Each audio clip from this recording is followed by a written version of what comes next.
द्वारा आयोजित हमारे कक्षा में आपका स्वागत है। कक्षा 12 के भौतिक विज्ञान विषय के अंतर्गत हमारा अगला जो पॉइंट है वह परीक्षण आवेश पर विद्युत क्षेत्र की तीव्रता ज्ञात है। तो देखिए यहाँ पर ये एक हमारा आवेश स्थिर आवेश लिखा हुआ है, इसके चारों ये एक क्षेत्र है जिसे हम इसका क्या कहते हैं, विद्युत क्षेत्र कहते हैं। और इस विद्युत क्षेत्र में जब हम इस परीक्षण आवेश को लाते हैं तो इस पर जो विद्युत क्षेत्र की तीव्रता होती है कि वह हमें ज्ञात करनी है। तो माना Q आवेश के विद्युत क्षेत्र में परीक्षण आवेश Q को लाने पर परीक्षण आवेश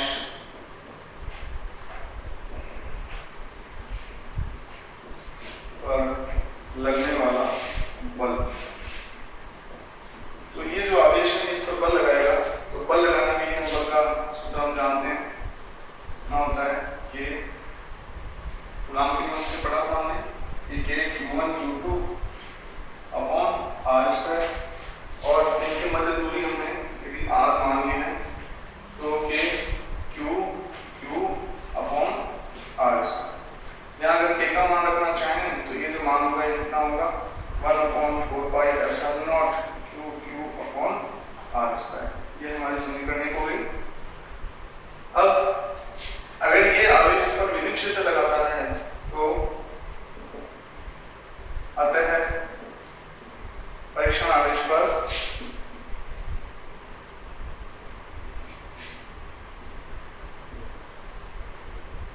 विद्युत क्षेत्र की तीव्रता, परीक्षण आवेश पर अगर विद्युत क्षेत्र की तीव्रता निकालेंगे तो तीव्रता का हमने सूत्र पिछली कक्षा में पढ़ा था कि विद्युत क्षेत्र की तीव्रता होती है F/Q होती है बल बट्टा परीक्षण आवेश। समीकरण 1 से 2 में मान रखने पर, अगर 1 से 2 में मान रखें तो E जो होगा वो होगा हमारा 1/4πε0 Q अपॉन R स्क्वायर बट्टा स्मॉल q। इसके अपॉन में एक 1 होगा, इसे हम उल्टा करेंगे तो 1/4πε0 Q upon R square into Q 1/Q। ये Q से Q कट जाएगा, ये जो होगा वो होगा हमारा 1/4πε0 Q अपॉन R स्क्वायर। इसे हम इस तरह से लिख सकते हैं कि Q अपॉन R स्क्वायर। तो जो E होगा वो होगा हमारा Q अपॉन R स्क्वायर। ये हमारा विद्युत क्षेत्र की तीव्रता, किसी परीक्षण आवेश पर जो विद्युत क्षेत्र की तीव्रता लगती है उसका सूत्र व्युत्पन्न हुआ है। अब अगर हम E व R के मध्य संबंध देखें, E व R के मध्य ग्राफ, E व R के मध्य ग्राफ जैसे जैसे देखिए E जो है हमारा विद्युत क्षेत्र की तीव्रता है वो दूरी के वर्ग के अनुपाती है। तो जैसे जैसे आप दूरी बढ़ाते जाओगे उसके स्क्वायर के रूप में, वर्ग के रूप में ये मान जो होगा विद्युत क्षेत्र की तीव्रता का मान उतना बढ़ता जाएगा क्योंकि ये नीचे की ओर है। तो यह हमारी है विद्युत क्षेत्र की तीव्रता और यह है हमारी दूरी। तो जब दूरी 0 होगी तो यहाँ पर विद्युत क्षेत्र की तीव्रता सबसे ज्यादा होगी। जब हम दूरी को थोड़ा सा बढ़ाएंगे तो विद्युत क्षेत्र की तीव्रता क्या होनी शुरू हो जाएगी, थोड़ा कम हो जाएगी। तो ये हमारी दूरी होगी तो यहाँ विद्युत क्षेत्र की तीव्रता कम होगी। जब और दूरी बढ़ाएंगे तो विद्युत क्षेत्र की तीव्रता और कम होती जाएगी। तो इस तरह से अगर हम बिंदुओं को मिलाते जाएं तो जैसे जैसे आपकी दूरी बढ़ती जाएगी विद्युत क्षेत्र की तीव्रता क्या होती जाएगी, लगातार बढ़ती जाएगी। तो यह विद्युत क्षेत्र की तीव्रता वह R के मध्य इसी परीक्षण आवेश पर विद्युत क्षेत्र की तीव्रता के लिए ग्राफ आपका उत्पन्न हुआ है। अगला हमारा पॉइंट है विद्युत बल रेखाएं, इलेक्ट्रिक फील्ड लाइन। इस आवेश के चारों ओर ये क्षेत्र है, इस क्षेत्र में अगर हम आवेश आते हैं तो उसका प्रतिकर्षण का बल लगता है। तो अब ये चारों ओर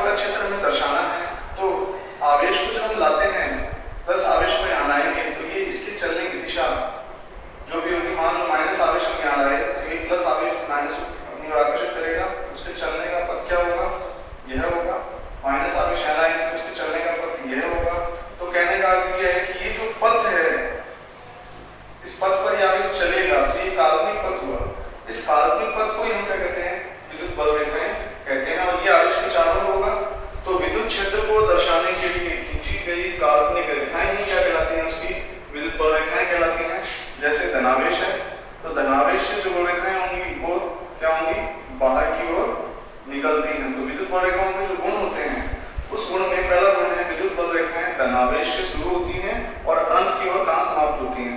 तो जब हम यहाँ पर कोई धनावेश रखेंगे तो ये धनावेश उस धनावेश को क्या करेगा, मात्रा में भिन्नता होनी चाहिए, मात्रा भिन्न होगी, ये ज्यादा हो ये कम हो तो ये आवेश को क्या करेगा, प्रतिकर्षित करेगा बहुत तेजी से, और अगर मात्रा बराबर होगी तो भी प्रतिकर्षित करेगा। तो प्रतिकर्षित करके ये कहाँ तक ले जा सकता है, इसे अनंत तक ले जा सकता है। तो ये रेखाएं कहाँ से धनावेश से शुरू होकर कहाँ पर समाप्त होती हैं, अनंत पर समाप्त होती हैं। इसी प्रकार ऋणावेश की बात करें तो ऋणावेश के लिए रेखाएं, विद्युत रेखाएं अनंत से प्रारंभ होकर ऋणावेश की ओर समाप्त होती हैं। तो अगर यहाँ हम ऋणावेश रखते तो इसके चलने की दिशा ये होती, यहाँ हम ऋणावेश रखते तो इसके चलने की दिशा ये होती। तो धनावेश से शुरू हो रही है और ये धनावेश अगर अनंत पे हो तो अनंत से रेखाएं आएंगी, इसको ऋणावेश करेंगे तो ऋणावेश से वो रेखाएं क्या हो रही है, ऋणावेश में वो रेखाएं प्रवेश कर रही है। एक तरह से अगर हम ऋणावेश को देखेंगे तो वो रेखाएं प्रवेश कर रही है, धनावेश को देखेंगे धनावेश से निकल रही है, तभी तो ये रास्ते पर इस पर पथ पर चलेगा। तो ये जो रेखाएं होंगी ये क्या होंगी, आपकी विद्युत क्षेत्र रेखाएं होंगी, और ऋणावेश के लिए वो ऋणावेश पर आकर समाप्त होती है अनंत से, और धनावेश के लिए धनावेश से शुरू होकर और अनंत पर समाप्त होती है। तीसरा अगर पॉइंट की बात करें,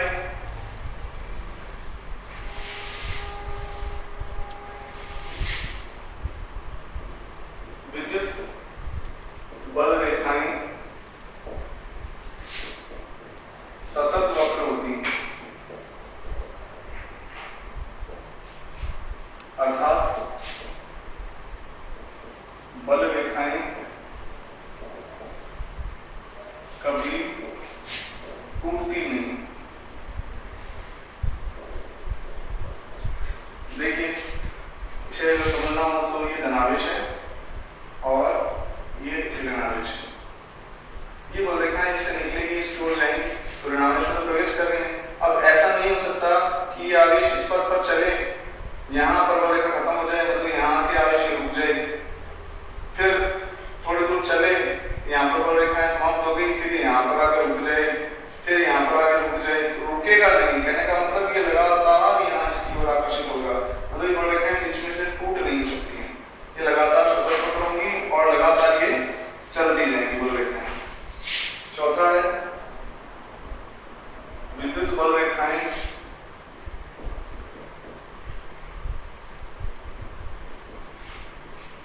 कभी भी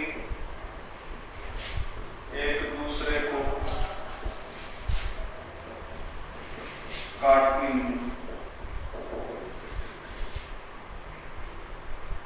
क्यों नहीं काटती? यदि बल रेखाएं एक दूसरे को काटेंगी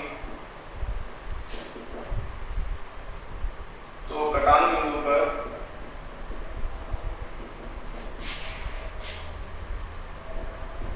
विद्युत बल रेखाओं की दो दिशाएं होंगी जो कि संभव नहीं।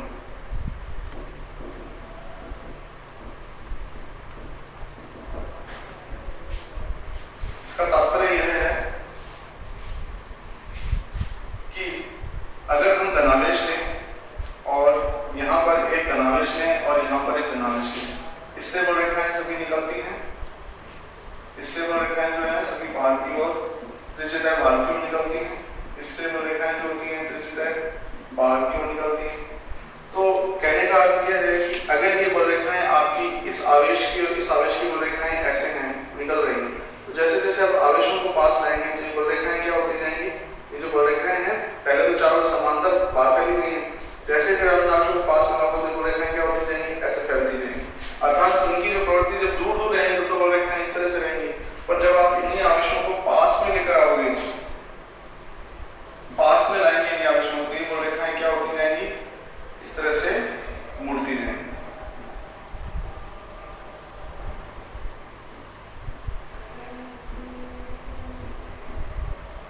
कहने का अर्थ ये है जो बल लगता है इन रेखाओं के बीच में, ये जो बल लगता है ये विद्युत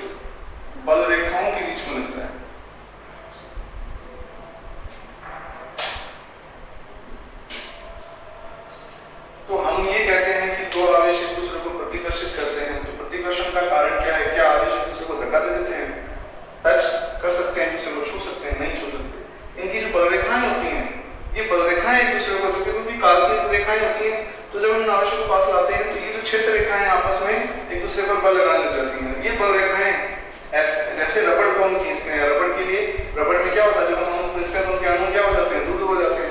ये काल्पनिक रेखाएं होती हैं, इनके मध्य बल लगना शुरू हो जाता है। उस बल के कारण ये आवेश क्या होते हैं, पुनः अपनी जगह आ जाते हैं और इनके मध्य बल लगता है। तो अगर हम इनको कटा हुआ मान लें, इससे बल रेखा इधर जा रही है, इससे बल रेखा इधर जा रही है, तो यहाँ पर ये कोई परीक्षण आवेश को अगर हम रखें माइनस क्यू आवेश को, तो ये जब माइनस क्यू आवेश होगा, ये आवेश इसकी ओर आकर्षित हो या इसकी ओर आकर्षित हो, इसके लिए यह निश्चित कर पाना मुश्किल है।